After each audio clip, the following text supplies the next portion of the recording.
UFC 290, Alexander Volkanovski versus Yair Rodriguez. Welcome to another UFC prediction and analysis video presented by yours truly here at Boxing MMA Picks. He goes by Zan, I go by Harris as usual, fight-by-fight breakdowns and analysis. From that betting perspective specifically, we want to let you know which fights are worth the value, which fights to avoid, which underdog has the best shot at winning, and some parlay action toward the end of the video as well. Make sure you hit the thumbs up on this video. We could definitely use those likes. Make sure you subscribe to the channel here at Boxing MMA Picks. We could definitely use those follows. Most importantly, we want to hear from you in the comments. For this pay-per-view event, 14 fights overall taking place in Las Vegas, T-Mobile Arena. Front-loaded on that prelim, 9 fights overall on our prelim. We have 5 of them on the main card. So let's get right to work right away. Fight number 1 of our prelim card, Kamuela Kirk versus Esteban Ribovics. For Kamuela Kirk, it's been 16 months since his last fight. He lost to Damon Jackson. Tall, long featherweight. He's going to have a few inches in reach for this fight. Pretty comfortable on the feet, pretty composed, pretty patient, good kicks, good long jab. He's going to work behind that jab to set up his other punches. Stylistically, he's more of a technician. Can't really handle that high pace coming back his way, which could be a problem in this fight because he's one of those fighters that needs time to set up. He can land takedowns as well, though not really an active part of his game. He does have good ground technique, improving position, mixing in that ground and pound, keeping his opponents down. But again, just not really a big part of his game. And also defensively, he doesn't have the best takedown defense. For Esteban Ribovics, he lost his March debut to Loic Radzhabov. He's an aggressive striker, explosive striker. He's a fast starter. Look for that switch stance in his style. His hands and his boxing specifically is the strongest weapon, I would say. Definitely has that one-punch power as well. He has decent movement to go along with it. And in terms of his ground game, I have seen him incorporate takedowns as well. Doesn't really have the best takedown defense.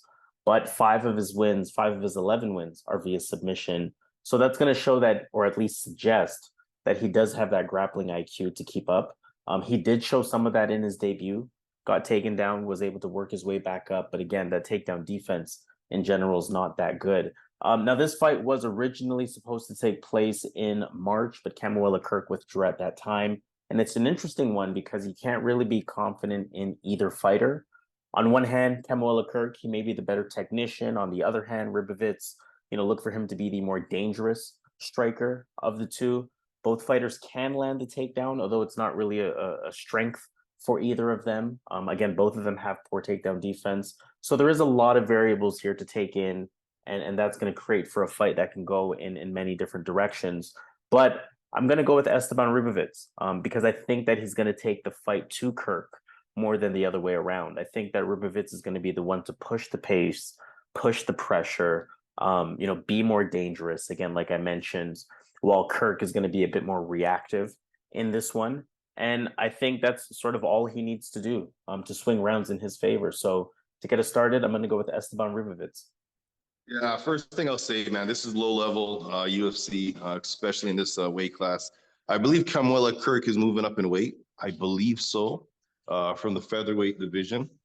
And in this fight, he's going to have the grappling advantage. Kamuela Kirk should be the better grappler in this fight if he takes it there. But he likes to strike, and his cardio is not even that good to kind of carry that grappling pace for 3 rounds. So even if he gets a takedown, if Esteban Ribovics gets back up, and takedowns are hard on the feet, I like Esteban all day. And Esteban, one big thing about his game is he's going to finish you, or he's trying to finish you. He has a lot of finishes on his record. Really dangerous striker, better cardio, puts on a higher pace. That's going to be a big thing in this fight. Kamuela Kirk does not have the pace that Esteban pulls, right? So I'm going to go Esteban to get the win. I like him in this spot. I love the odds. I think he wins here. Second fight, let's look at Shannon Ross versus Jesus Aguilar. Shannon Ross lost to Yair Rodriguez back in February. Active switch stance. Look for a lot of fakes and feints in his style. He's going to fight from the outside. He's going to use that jab to set up pretty decent combinations. Decent overhand right to go along with it. Good straight punches in general. And he does put on a pretty consistent pace. Doesn't really have the best striking defense at times between his Dana White Contender Series fight and his debut, the common theme to those losses were fighters putting the pressure on him, landing on him, and on top of that, he has shown to be a bit chinny. Jesus Aguilar, on the other hand, lost to Tatsuro Taira back in February. He is a bit flat-footed on the feet, but with that comes power. Expect him to swing big, mostly hands, but he is going to throw a lot into everything, including his kicks. Again, he's looking for that power. He's looking for explosive moments. He has those that ability to incorporate the level change, incorporate the takedown attempts. You see what those takedown numbers look like. Of course, small sample size, but nonetheless, also 6 of his 8 wins are via submission. Really good at finding those guillotines, really good at finding those rear naked chokes.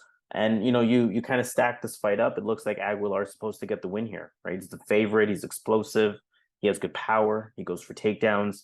He's a submission threat, again, specifically with those chokes. And for a moment, my gut wanted to go the other way around. My gut says that Shannon Ross could find a way to get the W here. He potentially could be the better counterpuncher and catch Aguilar, or he could just be the better tactician in general. But when I look at Shannon Ross, 34 years old, 13-7, stylistically, he's not really making any changes to his style. And his style is a bit too reactive, a style that doesn't really win rounds. So I can't be on that betting side. So I am going to choose Jesus Aguilar, but I'll also say I wouldn't be surprised if Aguilar gets a finish even in the first round. I wouldn't necessarily bet a first round finish per se, but Aguilar will definitely be my pick in this one. Yeah, this is another one of those low-level guys that once they get hurt, it could be they could be looking for a way out. And when I look at these two guys, Shannon Ross, I'm not impressed with this guy at all. This guy is definitely not UFC level. I don't even think he's Bellator level. I'm being honest. He's not good at all. His game is pretty much average everywhere. And the problem is he's not finishing the UFC level guys, and he doesn't have a chin to go the 3 rounds. When he gets hit, when he gets hurt, he looks for a way out, or he just drops. And he's definitely not durable. And I have to go with I can't go with Shannon Ross in this spot. I have to go with Jesus Aguilar in this spot here. He to me has the more durability on the feet. I think he can hold his own, but I think he's the more dangerous striker. And as Harrell said, the chokes, the guillotine. He has a really tight guillotine.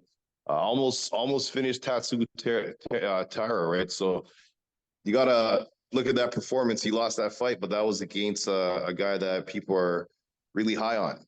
So in this spot, Shannon Ross, I'm not high on at all. I think this is going to be his last fight in the UFC, and I think Jesus Aguilar gets it done here. The third fight of our prelims, Cameron Saaiman versus Terrence Mitchell. Saaiman majority decision win over Mana Martinez back in March. One of the youngest fighters on the roster. Expect big improvements on a fight-over-fight basis with him. He's undefeated at 8-0, quick on the feet. Some switch stance. He is poised, good clean movement with his striking. Good calf kick that he's going to use regularly. Again, that technique, the striking diversity as well is pretty solid. And he can be explosive when he needs to. He has landed 2 takedowns in 3 UFC fights. So nothing major, but it does show that he has that ability in that area. Again, very much a striker, so don't look too much into that. And also important to mention, his cardio does hold up with the solid pace that he goes at. Terrence Mitchell, on the other hand, is on a 4-fight winning streak. He last competed in April. He's a quick starter. He's going to force the pace a bit. Doesn't really have the cleanest technique, but he's athletic. He's explosive with the striking. And he uses that explosive striking as a way to come in and close distance. I have seen him, again, with the closed distance, land takedowns. I've seen him with decent top control. He can find those submissions as well. And you look at his record at 15 wins, 8 of those wins are via submission. So that speaks to that. Important to note, short notice fight for Terrence Mitchell. He's coming in on just over 2 weeks of a notice, and that's not going to fare well for him. We see Saaiman here as the big favorite. He should get it done. Saaiman has the full camp. Saaiman's just too much of a step up in competition for Terrence Mitchell. When you look at Terrence Mitchell, you see 15-2, and you think that's pretty impressive. The best fighter that he has taken on was a fighter that had a record of 4-0. where he won that fight by DQ. And I think he was losing that fight leading up to that, if I'm not mistaken. But either way, Saaiman striking should be too much here. And although Saaiman has just 40% takedown defense, could be vulnerable to that, I do think he's going to be able to keep it on the feet as this fight goes on. Mitchell has a lot of early round finishes on his resume. So let's see how he looks as the fight progresses. This could be one of those situations. Saaiman just survives that first round, and then the fight should be his. So I'm going to go with Cameron Saaiman, again, as the big favorite. I probably don't bet it, though, because you never know. Yeah, when you look at Terrence Mitchell, this guy's a can crusher. He fights out of Alaska. The best fighter out of Alaska in the history of the UFC was Uros Medic. And we saw what happened to that guy when he stepped up the competition. And Uros Medic was a guy that was dominating in the Alaska scene. This guy is going to have the length. He's going to have the length. He's a real skinny fighter, but he's a tall guy in this division. He's now the age. He's 33, so he should be experienced. He should be ready to fight this. He has a really good back take. I like that. When he gets your back, he really has a good choke when he gets your back, and he can control you from the back position. So that's a spot that I think he can exploit Cameron Saaiman. But I think if Saaiman can avoid the grappling, keep it on the feet, survive the grappling, I see the fight going further. And Saaiman has been in wars. He's fought two guys that are legit fighters. In Mana Martinez and Steven Kozlow. Terrence Mitchell, again, I'm not super impressed with what I've seen. And I think eventually Saaiman's going to kind of put on the pressure on this guy on the feet, hurt him. Saaiman has good striking, reminds me of a TJ Dillashaw in the striking, and just doesn't have that wrestling. But I think he's going to round out his game. I think this guy has a real good chance out here. I think he would give Taira a fight. I'm not saying he would win the fight, but I think that would be a fight that could happen soon. And I think Cameron can definitely make a good showing for himself in that fight. In this fight, I got to go Cameron Saaiman. I like the ceiling I see with this fighter. He should get this to the second, third round and utilize that striking and ultimately hurt Mitchell and show that he's not on this level. So Cameron Saaiman is definitely my pick here. Fourth fight, Vitor Petrino versus Marcin Prachnio. For Petrino, he beat Anton Turkalj in his March debut, still undefeated at 8-0. 6 of his 8 wins are via KO TKO, so that's going to speak to his power. Big power with that striking, expect a lot of hands, good forward pressure, but he is patient, doesn't really drain his gas tank unnecessarily. He's fairly light on the feet, good counter puncher. His striking could use a bit more technique, so he can be outstruck, but again, he's dangerous and not afraid to engage whatsoever. Also landed 7 takedowns in his debut, so expect that to be a part of his game. The top control is there, the grappling is there, and kind of uses, in some respect, lay and pray to put rounds in his favor. Marcin Prachnio, on the other hand, had a unanimous decision win over William Knight. That was back in February. Switch stance fighter. A lot of orthodox, though, stylistically. Fights from the outside with a leg-heavy attack. A lot of low kicks, calf kicks, side kicks, things like that for distance control. Has a karate background, so that's not surprising. His hands are decent, not really the best by any means, but again, he's tough. He's also willing to engage. His problem is that his striking defense is not the best. Although he is tough, kind of just turtles up against guys with good hands or guys with effective striking. I'll keep this one short. You got to go Vitor Petrino on this one. I think striking-wise, Petrino is much more dangerous. Prachnio may be more active, but both of these fighters like to engage. I think Petrino is going to have no problem keeping up with Prachnio from an activity perspective. Plus, from a diversity perspective, Prachnio is not really landing takedowns, right? Prachnio only has 62% takedown defense to go along with that. And Petrino, who I mentioned, landed 7 takedowns in his debut. He's forceful and he's strong and he's physical with his takedowns. He should have no problem landing takedowns against Marcin Prachnio. And I think that's going to be the key to leading Petrino to victory here. Not being too threatened on the feet, doing more damage on the feet, and again, definitively landing takedowns with that lay and pray style to put rounds in his favor. So I like Vitor Petrino here to remain undefeated. Yeah, this is gonna be a real messy fight. Vitor Petrino all day in this fight. This is a good matchup for him. The UFC definitely likes him. I see why. This guy goes out there, he's looking to knock you out. He has physical gifts that he was born with. He's 25. It looks like he didn't start training early like a lot of these fighters. But that tells you that this guy, with his natural ability, as he keeps going, he's gonna really, really improve. And it's gonna be scary. I think this guy's someone to look out for because you got to factor in that you do see there's a bit of greenness, but you definitely see improvements fight to fight. The more he's involved in this, when he gets like 28, 29, he's going to be a problem. That's for sure. So I think this is just a stepping stone for him. He's going to have the much better boxing. Marcin's boxing is almost non-existent compared to Petrino. Marcin does have the kicks, man. Marcin can run around the ring like Ali or Mayweather and just flick leg kicks off fight and win the fight that way. But I don't think Petrino's going to stand for that. I think Petrino's going to get in close the distance at some point, get Marcin to fight, and it's not going to go well for Marcin in that spot. I'm going Vitor Petrino, showing an improved game. I think he's going to come. I think he's going to look really good. I think he's going to look much better than his last fight. Show us what he's been working on. But I got Vitor Petrino here getting this done, knocking out, finishing Marcin Prachnio. Fight number 5, Tatsuro Taira versus Edgar Cháirez. For Taira, he beat Jesus Aguilar. We mentioned that earlier. That was back in February. Still undefeated, 3-0 in the UFC specifically. Still just 23 years old. So expect him to improve a lot fight over fight versus already looking really good as a clean striker. A lot of fakes and feints in his attack, looking very patient, fights from distance. He's light on his feet, a lot of in and out movement as well. Calf kicks are there. They're sharp. He picks his shots really well. More on the methodical, technical side of things as a striker, and definitely has that ground IQ. 5 takedowns in 3 UFC fights, effective level changes, effective takedown entries, effective top control. 7 of his 13 wins are via submission, including his last 2 fights. Super composed, good IQ. Again, you mentioned it earlier. Good prospect to watch out for sure. Edgar Cháirez, UFC newcomer, he's on a 2-fight winning streak. He last competed back in March. And important to note, he lost on Dana White Contender Series against Clayton Carpenter. That was back last year. 6 of his 10 wins are via submission, including his last fight. Good fluid movement on the feet, good calf kick, good jabs, good feints and fakes, good head movement. I would say good striking in general from what I've seen. He does fight from the outside. He does fight from distance. Almost has a style where he's trying to bait you in as the counterpuncher.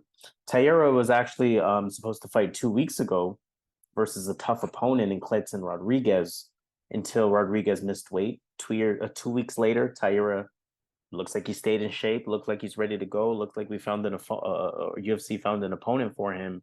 And I think this time around, he's getting an opponent that I don't feel like is as dangerous as what Yair Rodriguez would have been. I don't think Cháirez offers anything unique. I may even think that Taira is the better striker here. Cháirez is good at finding the submissions, but he doesn't really initiate takedowns. It's almost more defensive than anything else. So that said, I think that Taira also has the better ground game. Ultimately, Taira should be better virtually everywhere in this fight. Should win this one fairly easily. Minus 1,000, would agree with that. So I'm going to go Tatsuro Taira to get it done.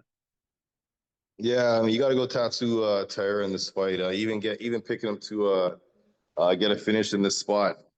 When you look at Edgar Cháirez, he actually had a fight with a fighter on this card, Jesus Aguilar, who we spoke about earlier.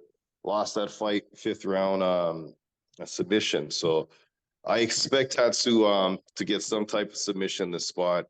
Aside from that fight, Edgar is not fighting the best guys. And Tatsu, they're pretty much giving him decent fighters. This is actually a lower level guy compared to the guys that Tatsuro fought in his previous UFC fights. So this is definitely a much easier fight for Tatsuro. His patience, he doesn't waste energy in the cage. I think he's gonna find his spots, get this to the mat, get the back, get the choke. I think he's gonna make it look easy. So I'm gonna go Tatsuro Taira to get the win sometime before the bell rings. Fight number 6 of the prelims, Jimmy Crute versus Alonzo Menifield. This is actually their second fight. Talk about that a little bit later. Crute, good striking, good calf kick, willing to engage, trade shots. He's tight in the stand-up, stays in the pocket, keeps those hands up, good head movement, good counter striker, good overall technical striker, I'd say.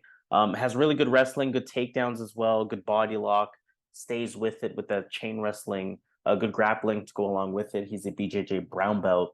Menifield, on the other hand, decent overall movement, a lot of level changes, some in and out movement early in the fight, keeps his hands up defensively. He likes to throw those big overhand hooks, has that touch of death type of power.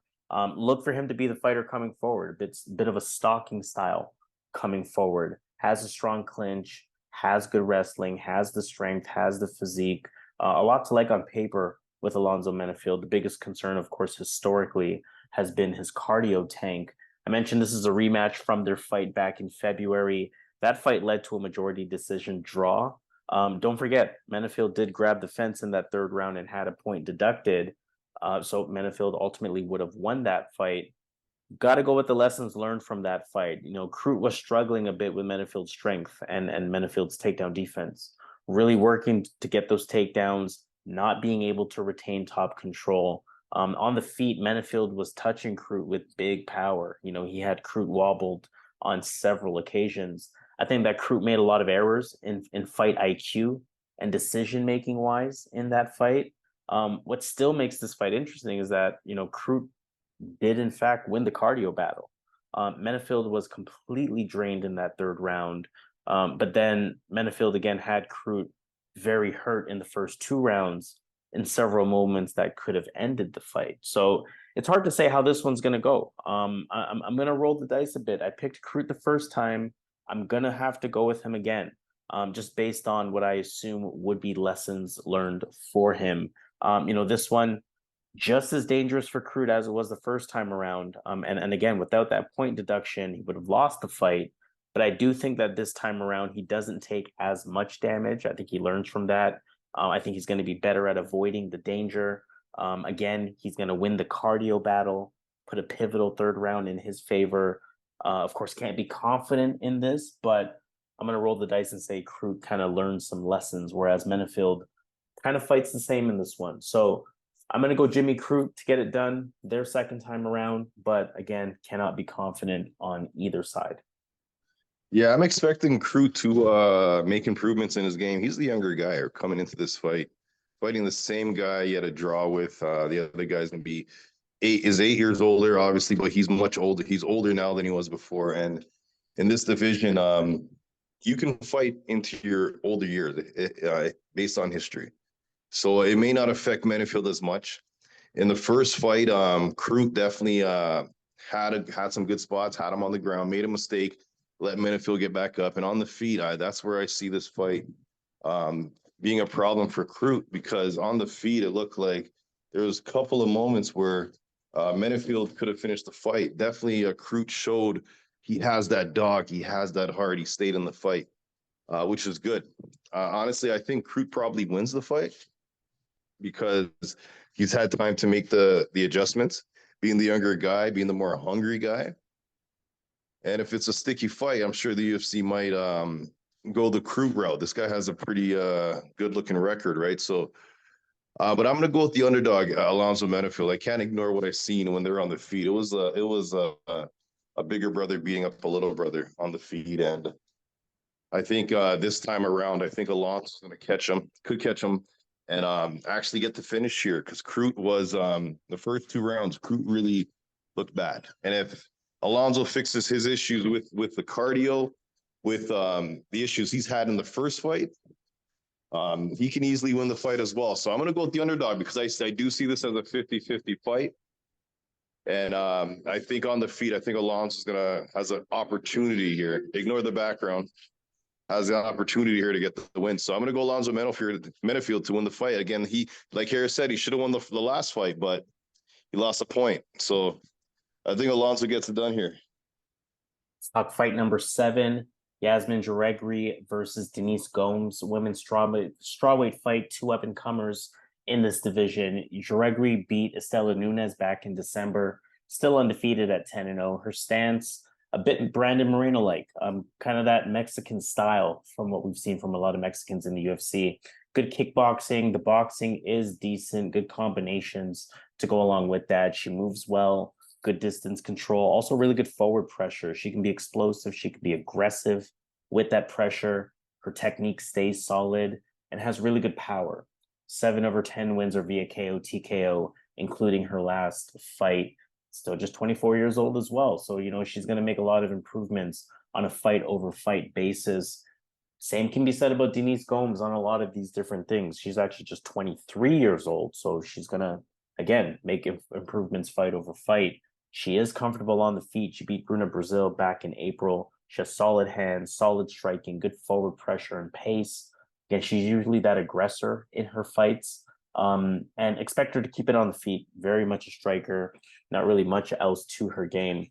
I think that the odds are very high here for Yazmin Jauregui. She can get caught like we saw in her last fight.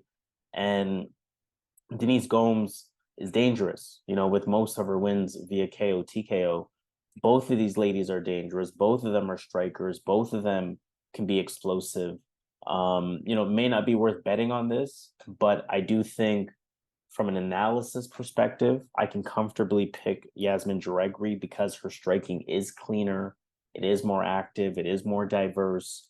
She's less reliant on that one fight-changing punch, the way that Denise Gomes is a bit reliant on that. But again, this one could be sticky. Yazmin Jauregui, she could get caught.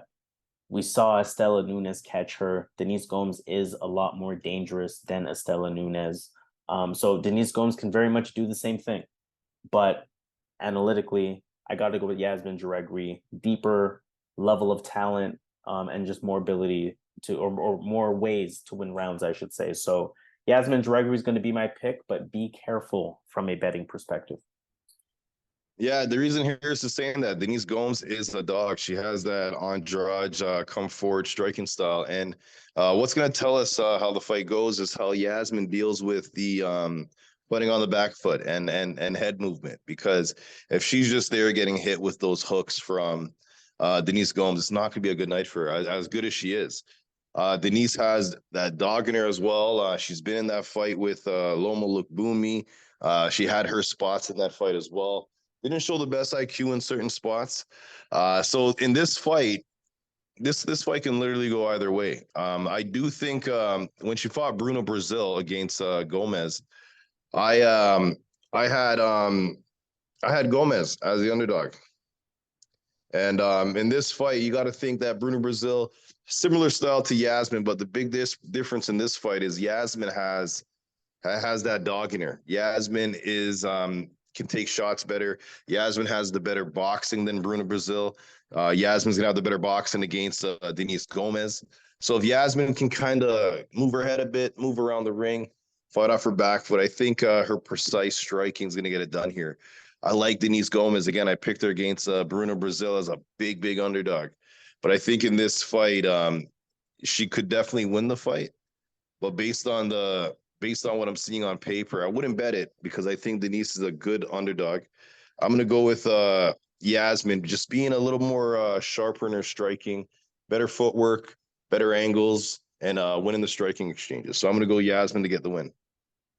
8th fight of our prelims, Jack Della Maddalena versus Josiah Harrell.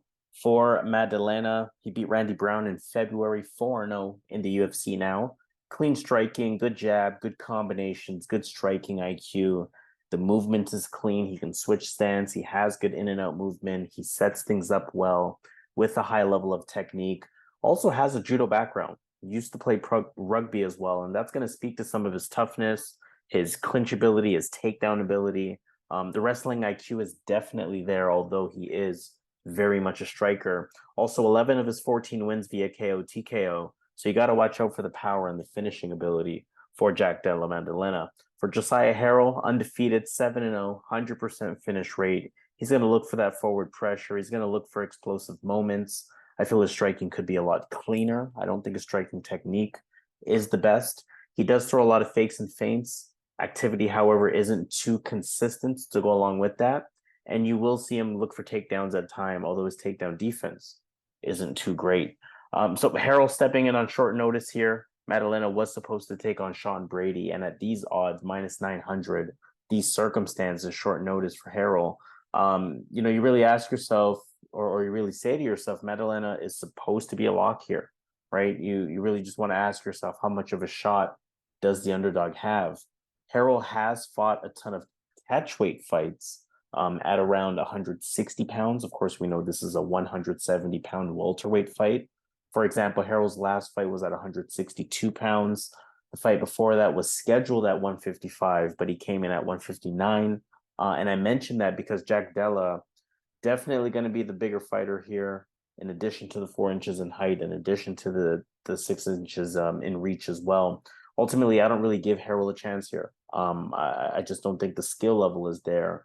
I don't think his power threat is that big at this level. And I don't think he's going to be able to land a takedown. So I think you can pretty easily lock in Jack Della Maddalena for this fight. Yeah, this is I don't want to say lock, man, but this should be clear, man. Jack has good takedown defense, and Harrell is a wrestler, has grappling, but he's mainly a wrestler. He has a wrestling background. I believe he was in some type of NC. I seen his uniform, so I'm not confident, but I think he did some type of college wrestling. And I seen some actually wrestling videos on YouTube. So he's definitely a wrestler first. If he could wrestle for 3 rounds and actually out wrestle Jack and keep him on the mat, he's definitely live here. But I think Jack has enough takedown defense. Jack's going to be the bigger guy. He doesn't always have the size advantage. In this fight, he will. And on the feet, his boxing's too clean. I think he's going to get the finish here. So I'm going to go Jack to get the win. All right, feature prelim, final fight of our prelims, Robbie Lawler versus Niko Price. Robbie Lawler lost to Bryan Barberena last year. This is actually a retirement fight for him, 41 years old, legend in the sport. He's going to be someone who's going to keep the fight standing. He's going to keep the fight coming forward. Offensively, his striking is very diverse. Defensively, not the best, right? He goes toe for toe with his opponents, kind of that war of attrition type of style. Often has a lot of toughness, has a lot of heart. He's going to keep going regardless if he's tired or hurt. But the age is showing itself. I mean, the cardio is not there at all, despite adapting a bit more of an efficient style. His durability didn't really look that great in his last fight, despite being a fighter who's only been finished via KO, TKO 3 times amongst his 16 losses. At that age, catching up, and again, retirement fight for him. Niko Price lost to Phil Rowe back in December. Decent on the feet, hits hard, solid boxing, march you down. Definitely willing to engage. Good usage of his jab, decent calf kick as well. He will slow down as the fight goes on, but his cardio will hold up enough throughout the fight for him to continue coming forward, for him to continue to be able to box in range. Also less than a takedown per fight, so expect him to keep it standing, although he can work well in the clinch. I'm looking at a slugfest type of fight, right? The type of fight where both fighters are going to be gassed. It's going to be a sloppy fight halfway through, and that really could create for a who catches who type of scenario. Ultimately, I just don't think Lawler has it anymore. I mean, we see a lot of retiring fighters retire with losses, despite Niko Price being a very beatable opponent. These guys are going to go toe to toe, but I think just like Bryan Barberena did to Lawler in his last fight, I think that Niko Price will break him at some point. I think Price's clinch work is going to work to his advantage in 2 different ways. Defensively, if Lawler is catching him, but also to wear on Lawler's gas tank. And again, I see Niko Price winning that war of attrition in this one, and then Robbie Lawler fading into the sunset. So Niko Price is going to be my pick to get it done here. Yeah, that's this is Niko should win, man. Niko definitely has the toughness, and that's gonna be a big thing in Lawler fights. It always comes down to who's the tougher guy, and because Lawler comes forward, he doesn't he's not scared. He brings the fight every time. He's been losing a lot of his fights. He should have won the Ben Askren fight. There's definitely an asterisk on that fight, but he's been losing a lot of these fights, and it's clear as day that he's not as durable. He can't take these shots. Niko Price 100% should win this fight. I'm gonna go one last time with the. This is gonna be a legends pick. Obviously, I think Niko gets it done, but I think there's underdog value on Lawler, man, in this fight. Niko is not the greatest fighter. He's not technical. He makes mistakes, and I think a guy like Niko, there is a small chance Lawler can find some openings on Niko Price, who doesn't have the best defense. And if Lawler can bring 70% of that power he had, and I went on his Instagram, and this guy's been in the gym, and if you look at the guys he's training with high level fighters in there. I see Gilbert Burns. I see Jason Jackson from the is it Jason Jackson from the UFC from Bellator? I'm going to be fighting for the title soon. A lot of good guys. He's in there. He's sweating. He's definitely taking this fight very, very serious. So I think there's a small chance Lawler gets it done. So I'm going to go Legends pick. I'm going to go Robbie Lawler, but I'm not betting. But Niko Price 100% should win.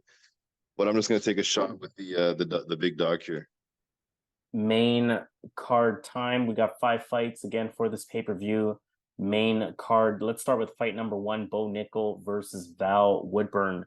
Bo Nickal beat Jamie Pickett back in March. A lot of feints and level changes in his attack. He wants to get you to bite. Still has to prove himself with the striking, but he is a wrestling specialist. A super high IQ on the ground. The top control is strong. The takedowns are there. Chain wrestling is there. He's really going to try to wear on you. And his submissions are there, like we saw in his last fight. Despite the lack of fights, just 4-0. Definitely one of the UFC's biggest prospects, taking on Val Woodburn, undefeated newcomer, 7 wins, 5 finishes amongst those wins. He's a short, stocky middleweight with big power, forward pressure. He's going to muscle his way into closing distance, sprawl and brawl type of fighter ultimately. Short notice fight for Val Woodburn. I think it's less than a week notice for him. So ultimately, no reason to think that Bo Nickal doesn't pull this one out. Woodburn already doesn't have the greatest cardio. As a shorter, stockier fighter, even if he is hard for Nickal to take down early in the fight, I think that Nickal's pace will definitely wear on Woodburn. Again, it's already bad, his cardio, but he's also coming in on that short notice just to kind of double down on that.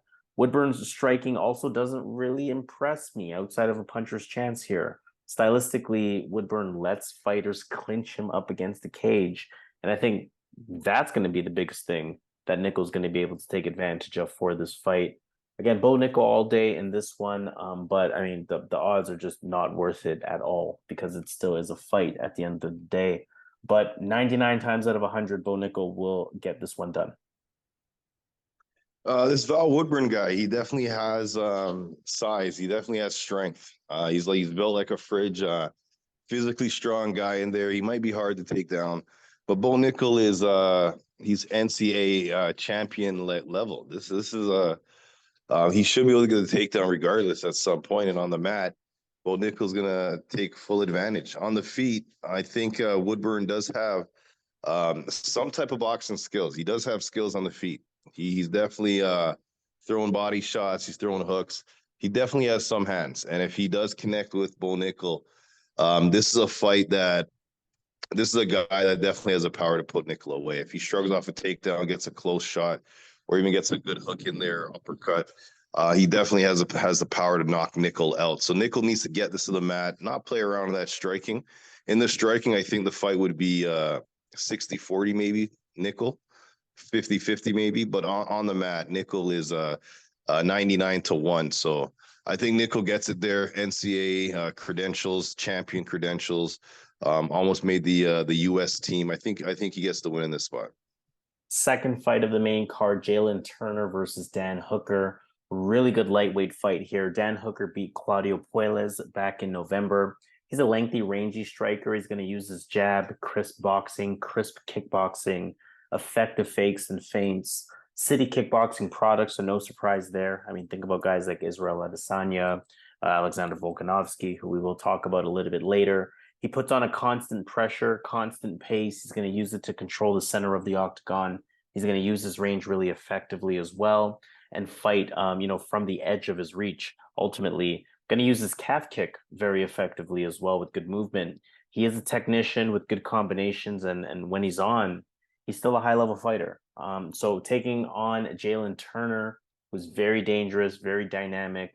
He had that split decision loss to Mateus Gamrot back in March. Also long, also rangy, a clean striker, quick hands, quick combinations, very dynamic, like I mentioned. He's methodical, more of a technical kickboxer more than anything. He's going to come forward. He's going to march his opponents down, but he is patient, very calculated as a striker. Just under a takedown per fight at 66% accuracy. Looks like he's improved that a lot, though. I'm referring to his wrestling. 74% takedown defense to go along with that. Now, this fight was also originally scheduled for March, but Dan Hooker suffered a broken hand. Some similarities in their game for sure, with how they both used their length to their advantage. I think Turner will be the taller guy in this one, a slight reach advantage as well. I don't think it's going to be too much of a factor, though. I think this fight ultimately is going to be about which version of Dan Hooker shows up. He can look really good. He can look also unprepared versus top level fighters. What makes this fight extremely interesting for me is that Hooker is probably the better striker in a fight where I don't think the ground games are really going to matter. As a sizable underdog, I think that's going to put value on Dan Hooker regardless. And there's a bit of an X factor component here. We know Turner's improved wrestling, maybe very relevant for this fight. We've seen him work with Khamzat Chimaev, for example. And I mean, I'll be honest, I came into this fight thinking Jalen Turner all the way. He's facing higher level of competition. He's been looking good, but there's something about this fight that kind of screams trap to me. Like I mentioned, I think Hooker is the better striker. And when he's on, right? So I think that Hooker's gonna show up in this one. I think he's gonna win the striking battle in this one. And I think Turner's gonna have to resort to the wrestling where historically these city kickboxing guys have been good at being able to keep fights on the feet. So I'm gonna look at Dan Hooker to have kind of a performance of the night type of thing and get it done here as an underdog against Jalen Turner. Hard to bet against Jalen Turner, hard to pick against Jalen Turner, I should say, but I'm gonna roll the dice on for this one a little bit and go with the underdog Dan Hooker. I think Dan Hooker had better striking than I think Dan Hooker had better striking than Jalen Turner. But I think right now Jalen Turner is the better guy striking. It's the durability for me. I don't think Hooker can take these shots the same. And Jalen Turner is coming into his own. He took some losses early, but he definitely looks like if you can't take him down to the mat on the feet, it's gonna be really hard to beat this guy. So I'm gonna go with Jalen Turner here, showing out, using his reach, and connecting, hurting Dan Hooker. Third fight, Robert Whitaker, Dricus du Plessis. Middleweight fight, Whitaker had that unanimous decision win over Marvin Vettori, I should say, back in September. Consistency really is the name of the game for him. Consistently light on his feet, good speed, good movement, good timing. The timing is very hard for his opponents to read. Great IQ, great decision making, both offensively and defensively. Has that signature kind of 1-2 high kick combination that works really well for him. And the wrestling has been interesting lately. He's been showing a lot more of it. 9 takedowns landed in his last 3 fights. Still just 0.82 per fight statistically, but it's starting to look like it can be a reliable weapon for him when he needs it. Also a very relevant 84% takedown defense, which we'll talk about shortly. Dricus du Plessis beat Derek Brunson back in March. He has a near 100% finish rate. 19 wins, 8 via KO, 10 via sub. Gotta respect the power, gotta respect the submissions. Kickboxing style, good calf kick, decent overall striking. He is aggressive, has that constant pace, throws a lot of combinations, and he can land takedowns. He has good wrestling IQ, he has good ground IQ, good aggressive ground and pound. A number of submission wins to his resume, so you got to trust the grappling with it. But let me not spend too much time here. We know that du Plessis is very dangerous, but there's levels. And Whitaker, to me, is on a higher level. Better striker, more IQ, more technique, more speed, better defensively. He's a capable wrestler versus du Plessis' subpar takedown defense. More importantly, he has amazing takedown defense versus du Plessis potentially relying on trying to land takedowns. Just better overall IQ and better cardio, even if it's only a 3-round fight. So I'm going to go Whitaker here, Robert Whitaker, to get it done. I do understand the odds. Of course, du Plessis is dangerous, but Whitaker should show that there are levels to this. Yeah, this is a different beast for Dricus du Plessis. Whitaker's too well-rounded. He's going to be able to negate the grappling. On the feet, I think Whitaker is just too sharp on the feet. He's too his counters are really well, and I wouldn't be surprised he puts du Plessis out at some point. I think he's just going to move around, good footwork, outbox him, get some leg kicks going, keep it on the feet, avoid the takedowns. I like Robert in this fight. Dricus is definitely has the ability to throw an awkward shot that Whitaker doesn't see coming. But I think Whitaker's aware. I think he's definitely not underestimating Dricus, and that's gonna make me feel more confident going with Robert Whitaker in this spot. So I'm gonna go Robert Whitaker to get the win. All right, let's talk co-main event in that case. Brandon Moreno versus Alexandre Pantoja, a flyweight title on the line here. Moreno beat Deiveson Figueiredo back in January to kind of finish off their chapter. Good jab, good boxing in general, good timing, good ability to counter punch. That's something that he's even further improved over his 4 fights with Figueiredo. Good combinations, good striking speed. He's also been able to improve and resort to his wrestling lately. Almost 2 takedowns per fight at 45% accuracy. But just to kind of put more color behind that, he landed 3 takedowns in his last fight. The grappling is there as well. Of his 21 wins, 11 of them are via submission. And we know that his cardio is absolutely there. Not worried about him slowing down. That actually should be, or potentially could be, a big advantage for him in this one. Alexandre Pantoja, 3-fight winning streak after beating Alex Perez last year. He's going to march forward. He's going to throw 1 strike at a time, but he throws a lot into it. Good at controlling the center of the octagon, good at closing distance, has nasty kicks. The hands are there as well. He's not afraid to engage and kind of make it a war with his opponents. Gonna look for grappling, gonna look for those body lock opportunities right away. He's a high-level grappler, and he can be dangerous with even the slightest bit of opportunity. Solid at actually landing the takedowns as well. 1.4 takedowns at 40% accuracy statistically. Again, just a high-level overall fighter. He's hungry. He's going to bring it, whether he wins or loses. This is actually their 3rd fight. Pantoja has beaten Brandon Moreno twice in their previous 2 fights. Although Moreno is a much different fighter compared to when Pantoja last beat him in 2018. I'm going to get straight to my pick, though. I still got to go with Alexandre Pantoja to get the job done here and become the new flyweight champ. And I think it's maybe a gut pick more than anything, so don't necessarily follow me on this one. But I do like Pantoja for a few reasons. I think the first thing is the aggression. It's not that Moreno can't handle it, but it's that he's potentially not used to it over his last several fights. And I think it was sort of the same allure that was in that Kai Kara-France fight versus Moreno. Just seeing a different style of fighter after going up against Deiveson Figueiredo so many times. But unlike Kai Kara-France, who tried to play the technique game with Brandon Moreno, I truly think Pantoja is just going to come directly for him. And not necessarily a go for broke type of style, but rather a constant pressure coming forward with consistent activity type of style. I also like Pantoja because he goes for the kill. Again, even with the slightest opportunity, he can finish the fight early, but then he has moments like we saw in his Manel Kape fight where he can go to distance. He can, albeit this is 25 minutes rather than 15 minutes, but nonetheless, Pantoja looked fresh in a unanimous decision win, where he was pressing the action the entire time against a good striker as well. The third X factor here is that, again, Pantoja has beaten him twice already. He's got to feel confident going into this one.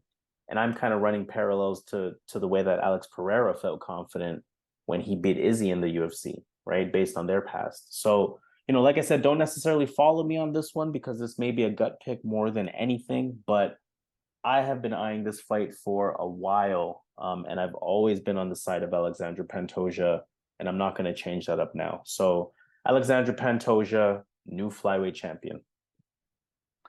I do agree this is gonna be a close fight. I think this is gonna be a tight fight that people may be undecided on, or some are more on one side, some are more on the other side. I think there's a good chance for that.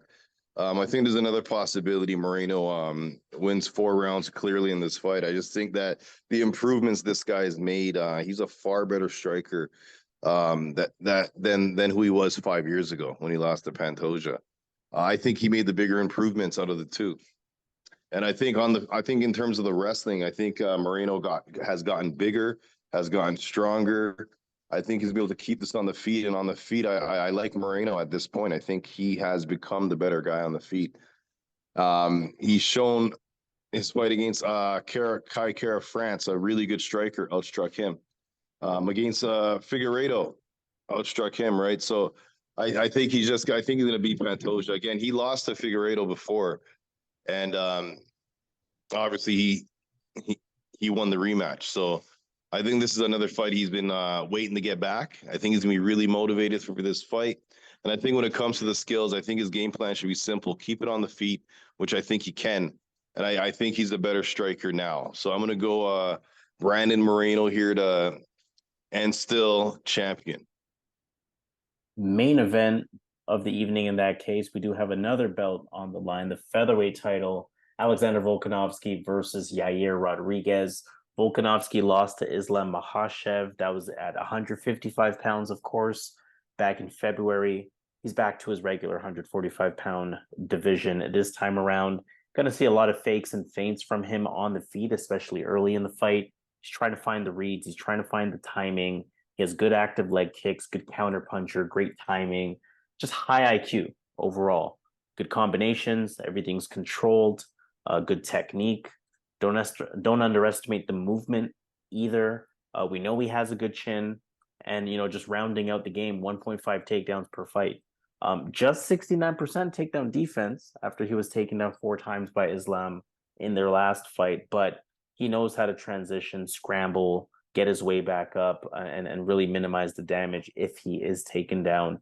Plus, he's physically strong, makes him hard to take down. And that proves to be a factor in his fights, even when he moves up in weight, though he did still lose to Islam. Yair Rodriguez, on the other hand, beat Josh Emmett back in February. That was for the interim featherweight strap. Good movement, good diverse overall striking, very light on his feet with really crafty footwork. Sharp calf kick, really good kicks in general. The hands are there too. Good combinations, consistent pace. He's going to concede to being the fighter, fighting from the outside. He's going to use his lateral movement really effectively. Good distance control. And again, just really super, super dynamic.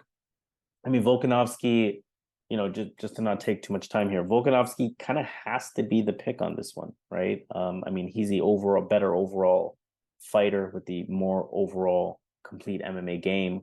He can incorporate the takedowns effectively. He trains with high-level strikers, so he can be more prepared for this one going up against a high-level striker in Yair.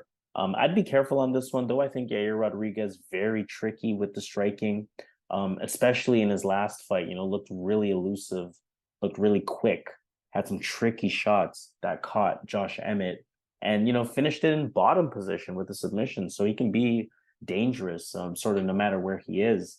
But I'm kind of looking at that as his only way to win, right? Versus Volkanovski, who should have more tools at his disposal, who should have that strength advantage, who should be able to work the takedown, who should be able to be effective in his own right with the striking. So again, I'm going to say Volkanovski is my pick, but I'd be careful on this one. I don't think I'm going to place a bet. I mean, main events can go in any direction nowadays in front of a live audience. The Mexicans have been doing very well in the UFC lately. Anything can happen. But from a pick perspective, I'm going to go with Alexander Volkanovski. Honestly, yeah, like Harris said, this fight can go any way here. You got to give Yair the respect. I think there could be a storyline in that Yair gets the win. Volkanovski moves up to lightweight. He gave Islam the biggest fight, right? And people want to see them fight again because some people believe Alexander Volkanovski won that fight. So not only that, Yair Rodriguez on the feet, he's the real ninja in the UFC. This guy he should be the better striker. But it's how long can he keep that pace for? Throwing those kicks, throwing those heavy um exerting all that energy, throwing those heavy strikes. After the second round, like in the Max fight, Max was able to take over. If this is a 3-round fight, I think Yair has a solid shot here. 5 rounds, though, I think if Volkanovski stays alive in this fight, I think he wins the third, fourth, and fifth round. I think that's going to be how the story goes. He could even win one of the early rounds, but I wouldn't be surprised that Yair comes out here guns blazing. People are surprised that he's really schooling Volkanovski early. But I think as the fight goes on, Volkanovski's going to figure him out. But like Harris said, Yair is a solid underdog pick. Might be an underdog pick you want to play. Just taking a shot here. The guy's 5'11", 5'6". He's really good with range. He's coming into his own. Volkanovski's been in this position here. Volkanovski's 34. Eventually, these guys slow down. Volkanovski looked good against Islam, but he didn't really see the striking that he's going to see here. So if Volkanovski doesn't wrestle for the whole fight and Yair is able to do his thing, there's a good possibility that Yair connects. He definitely, as Harris said, goes for the home run shots. But like Harris, I'm going to go with Volkanovski here, holding his own. I believe he's the pound for pound #1 guy in the organization right now. And being the #1 guy, you should be able to take care of Yair. Getting this to the mat, utilizing some grappling, tiring him out, and then striking the later rounds. At that point, he can get his boxing going. But Yair is super live here. He's a solid competitor, but Volkanovski's my pick. All right, let's take it to Vegas. Let's kind of see what we want to put together here. Of course, starting with the underdogs, before we look at some potential parlay action, I will read out the underdogs for you. Kamuela Kirk is an underdog against Esteban Ribovics. Shannon Ross is an underdog. Terrence Mitchell, Marcin Prachnio, Edgar Cháirez, Alonzo Menifield is a slight underdog. Denise Gomes is an underdog. Josiah Harrell, Robbie Lawler, Val Woodburn, Dan Hooker, Dricus Duplessis, Alexandra Pantoja, and Yair Rodriguez. Okay, I'm going to go with the Alonzo Menifield in this spot. Alonzo Menifield 2.0. Again, he basically won the first fight if he didn't get point deducted. So that's a pretty solid underdog pick there. My underdog pick is going to be, I got to go all in on my gut feeling, Alexandra Pantoja to get his hand raised, 2.62. I really do think he has a shot there to kind of shock a lot of people. And in terms of parlay picks, what are you taking a look at? I'm going with Robert Whitaker, Jalen Turner, and I'm going to throw in there. Okay, I'm going to throw in there Cameron Saaiman. All right, those 3 fights, Cameron Saaiman, Jalen Turner, Robert Whitaker, 2.04. That means that $100 will get you a total return of $204. For our bigger bettors, $250 will get you a total return of $511. As for myself, there's a few fights that I'm looking at. I will say I was looking at 2 of those fights. I was looking in the Saaiman direction. I was looking in the Whitaker direction. But I actually want to take a bit of a different direction completely on this one. I want to do some early plays. I like Jesus Aguilar a lot. Just can't trust Shannon Ross. And I like Vitor Petrino. So those 2 fights will become a 2.26, meaning that $100 will get you $226 for our bigger bettors. $250 will get you a total return of $566. So let's wrap it up at that point. This, of course, has been UFC 290, Alexander Volkanovski versus Yair Rodriguez, full card prediction video presented by yours truly here at Boxing MMA Picks.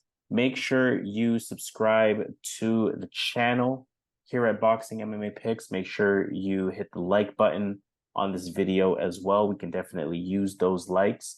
More importantly, we want to hear from you in the comments. How do you feel about our picks? What picks are you potentially looking at? What picks do you want maybe a deeper analysis on? Maybe it's a prop pick, or maybe it's a specific parlay that you want to piece together. let that all be known in the comments. We'll be more than happy to have that conversation with you. Until then, let's see how this pay-per-view event goes. Again, 14 fights in Las Vegas at the T-Mobile Arena. UFC 290, Alexander Volkanovski versus Yair Rodriguez. Full card prediction video presented by yours truly here at Boxing MMA Picks. He goes by Zahn, I go by Harrell in our usual fashion. Let's get this money. Let's get it.